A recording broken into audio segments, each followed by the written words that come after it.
Seorang biksu bersama muridnya tinggal di sebuah kuil di antara perbukitan yang masih asri. Mereka menjalani kehidupan dengan tenang. Biksu kecil sangatlah aktif dan juga periang.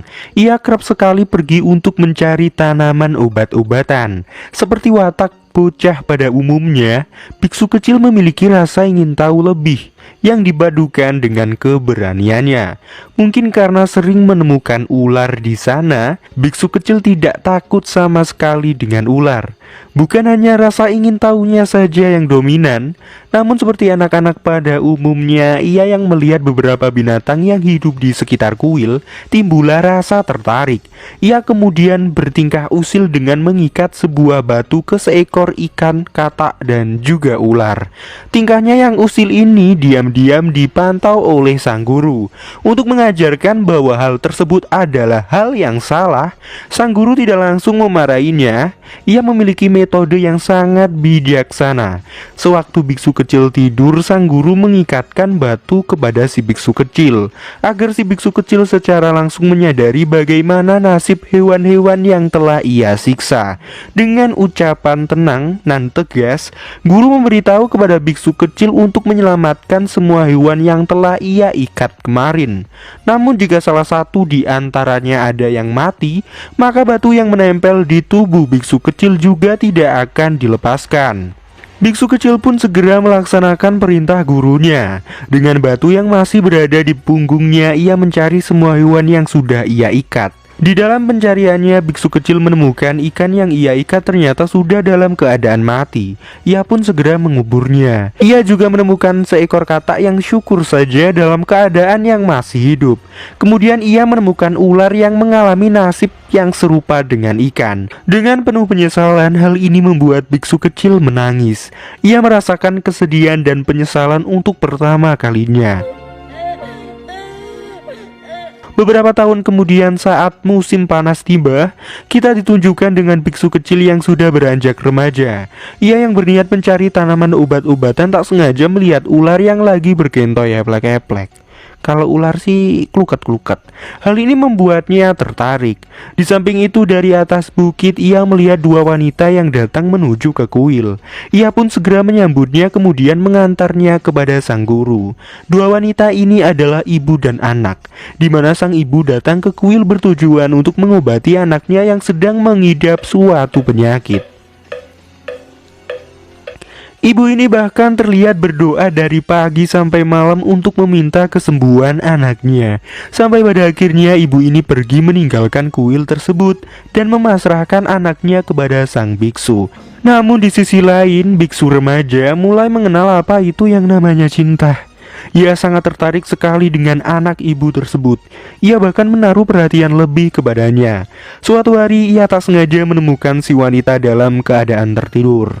Nafsunya mulai tumbuh. Dengan refleks, biksu remaja menyelimuti si wanita sambil memegang semongkonya. Yang hal ini membuat si wanita terkejut. Seperti remaja pada umumnya, apa yang diinginkan haruslah diperjuangkan, haruslah terkabulkan. Si biksu berjuang untuk mendekati si wanita, dan sampailah pada suatu titik yang krusial, di mana biksu remaja melakukan perkentoyan eplek-eplek dengan wanita tersebut di belakang gurunya.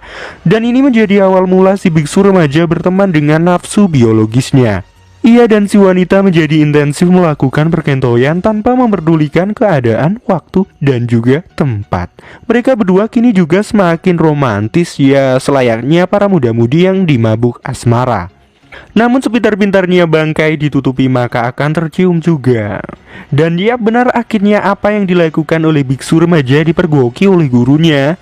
Biksu remaja pun meminta maaf, dan si guru sedikit mentolerir apa yang dilakukan muridnya, karena menurutnya hal tersebut adalah hal yang alamiah dilakukan oleh manusia. Guru juga menjelaskan kepada muridnya bahwa nafsu menciptakan rasa ingin memiliki dan rasa ingin membunuh. Di sisi lain, seiring berjalannya hubungan yang biksu remaja dan si wanita jalani ternyata membuat si wanita sembuh atas penyakitnya. Maka dari itu sang guru menyuruh si wanita untuk segera kembali pulang. Hal ini menekan perasaan biksu remaja. Hormon percintaannya sudah membengkak. Ia tak tahan bila hidup tanpa si wanita. sehingga ia akhirnya memutuskan untuk minggat meninggalkan gurunya. Beberapa tahun berlalu, tepatnya saat musim gugur tiba. Si guru yang membuka bungkus makanannya tak sengaja melihat berita mengenai seorang pria yang menjadi buronan karena membunuh istrinya. Dan pria tersebut ternyata adalah muridnya sendiri. Si biksu remaja mula-mulanya masih polos, ia kini telah mengenal dunia, pikir sang guru. Sampai hari itu pun datang, biksu remaja kembali ke kuil untuk menghindar dari kejaran polisi. Di sini ia juga bercerita kepada gurunya mengenai perasaannya yang campur aduk. Ia menjelaskan kepada gurunya alasan mengapa ia membunuh istrinya. Ia bilang bahwa istrinya telah berselingkuh dengan pria lain. Ia tidak bisa menerima hal tersebut. Atas rasa yang sulit dijelaskan ini, si biksu remaja mulai mengalami depresi, bahkan sampai mencoba untuk melakukan bunuh diri. Hal ini pun segera dicegah oleh gurunya. Sang guru kemudian memberikan hukuman kepadanya. Bersamaan dengan hal tersebut, sang guru menulis sebuah sutra hati yang dipercaya oleh pengikut Buddha bahwa mantra tersebut dapat menenangkan kepedihan hati seseorang. Ia kemudian menyuruh sang murid untuk mengukirnya menggunakan pisau yang menjadi alat untuk membunuh istrinya. Namun polisi pada akhirnya menemukan lokasi persembunyiannya, dan sampailah mereka di kuil. Polisi berniat untuk membekuknya, namun sang guru meminta pengertian para polisi agar muridnya menyelesaikan tugasnya untuk mengukir sutra hati yang diperkirakan selesai sampai besok hari. Para polisi pun menerima permintaan sang guru. Mereka bahkan menjadi simpati kepada biksu remaja. Sampai-sampai para polisi ini membantu untuk mengecat ukiran yang dibuat olehnya. Sehabis menghabiskan sedikit waktu untuk bermeditasi, ia kemudian menyerahkan diri dan bergegas pergi ke penjara. Sang guru untuk pertama kalinya ia terlihat bersedih atas ditinggal oleh muridnya pergi ke penjara. Dan ini akan menjadi perpisahan antara mereka berdua untuk yang terakhir kalinya. Karena selanjutnya, sang guru kemudian memutuskan untuk meninggalkan dunia dengan cara keagamaan yang ia percayai. Scene berlanjut ke beberapa tahun kemudian, tepatnya pada saat musim dingin tiba. Sang murid telah bebas dari penjara dan memutuskan kembali ke kuil. Ia dengan sedikit kesedihan harus menerima fakta bahwa gurunya telah meninggalkan dunia. Ia kemudian berinisiatif memulai ajaran yang telah diajarkan gurunya kepadanya. Ia membersihkan dan menyiapkan kuil tersebut sebagaimana mestinya. Ia bahkan juga mempelajari bela diri dari buku sepeninggalan gurunya. Namun suatu hari, seorang wanita dengan penutup kepala membawa seorang bayi ke kuil. Sang wanita tersebut kemudian berdoa. Dan ketika tengah malam tiba, si wanita dengan penutup kepala berniat pergi dan meninggalkan anaknya. Tapi ia malah terperosok ke dalam lubang es yang mengakibatkan ia meninggal dunia. Paginya terdengar suara tangisan bayi yang waktu itu merangkak mencari ibunya. Biksu pun terbangun dan segera menenangkan bayi tersebut. Dan ia melihat wanita kemarin sudah dalam keadaan kaku di dalam es, tepatnya di bawah es. Tanpa pikir panjang, ia pun memakamkan wanita tersebut dengan layak. Kemudian kita diperlihatkan si biksu yang mengikatkan batu di badannya dan memaksa diri membawa patung Buddha menuju ke titik tertinggi di daerah kuil tersebut. Mungkin ini adalah caranya untuk mengekspresikan penyesalannya di waktu kecil, karena ia telah mengikat beberapa hewan dengan batu yang menyebabkan hewan-hewan tersebut mati. Dan di ending film kita diperlihatkan si bayi tadi sudah tumbuh menjadi kanak-kanak. Sang biksu pun kini telah menjadi guru dari bayi tersebut. Kita juga diperlihatkan anak tersebut yang bertingkah usil dengan binatang-binatang di sekitar kuil, sama seperti apa yang telah biksu lakukan sewaktu kanak-kanak. Dan film pun selesai.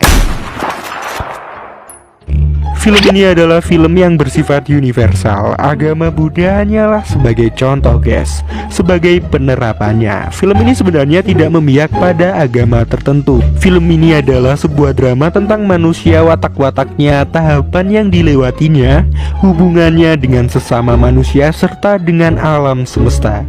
Jika dimaknai, nilai filosofi dari film ini sangatlah tinggi. Sesuai judulnya, film ini terbagi menjadi 5 segmen. Dari kelimanya masih dalam satu ikatan cerita. Di bagian pertama adalah Spring, diawali dengan seorang biksu tua yang tinggal dengan muridnya yang masih bocah. Keduanya banyak menghabiskan waktu dengan beribadah atau sekedar mencari tanaman untuk obat. Segmen terus bergulir sesuai dengan nama musim yang menjadi judulnya. Di tiap segmen itu si murid bertambah usianya. Film ini disutradarai oleh Kim Ki-duk yang juga berperan dalam segmen keempat dan menulis naskahnya. Menurut banyak reviewer film ini begitu padat berisi dengan filosofi kehidupan. Di dalamnya ada siklus tentang kehidupan manusia. Diawali masa kanak-kanak, remaja, dewasa, tua, lantas sampai meninggal dunia. Selain itu, film ini juga menuturkan secara humanis tentang apa saja watak sesungguhnya manusia. Kalian semua akan mendapati di sini ada kenakalan, kebahagiaan, rasa penasaran, cinta, takut, marah, benci, iri, ulas asih, dan masih banyak lainnya. Film ini sangatlah kompleks bila harus dikupas secara mendalam lagi dari sudut pandang karakterisasi manusia. Tapi jelasnya setiap manusia memiliki perspektif mengenai film ini berbeda-beda. Dan oke, sampai di sini saja ya guys. Terima kasih telah menonton dan menontonlah untuk mendapat terima kasih. Bye.